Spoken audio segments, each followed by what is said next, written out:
யார் எல்லாமே இப்போ புதுசாக வீடு வாங்க போகிறீங்களோ இல்லை ஏதாவது புதுசாக ஃப்ளாட் வாங்க போகிறீங்களோ அவங்க எல்லாமே வந்து தெரிஞ்சுக்க வேண்டிய முக்கியமான விஷயம் என்ன அப்படின்னு சொல்கிற வீடியோவை மறக்காமல் ஃபுல்லாக பாருங்கள்.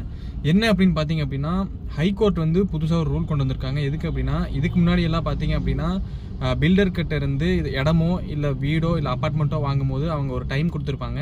அந்த டைம் வந்து அந்த டைம்குள்ளே கொடுத்துட்டா ப்ராப்ளம் இல்லை. அந்த டைம் தாண்டி போயிடுச்சு அப்படின்னா நம்மளால வந்து நஷ்டஈடு எதுவுமே வாங்க முடியாது. முன்னாடி இருந்த ஹைகோர்ட் ரூல் படி, அதாவது கீ வந்து கையில் கொடுத்துட்டோம் அப்படின்னா அதுக்கப்புறம் வந்து வீடு யார் வாங்கினவங்களோ அவங்க வந்து பில்டர்ஸ்ட்டு வந்து நஷ்டஈடு கேட்க முடியாதுன்ற மாதிரி ஒரு ரூல் இருந்தது.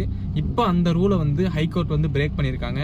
என்ன அப்படின்னா, வீடோ இல்லை பிளாட்டோ வாங்கும் பொழுது பில்டர்ஸ் வந்து கொடுக்குற டேட்லேருந்து தள்ளி போயிருச்சு அப்படின்னா நம்ம வந்து டிலே ஆஃப் காம்பன்சேஷன் அப்படின்ற ஒரு மெத்தடில் வந்து நஷ்டஈடு கேட்டு எவ்வளோ நாளோ அதுக்கு ஏற்ற மாதிரி நஷ்டஈடு வாங்கிக்கலாம் அப்படின்ற மாதிரி ஒரு ரூல் வந்திருக்கு.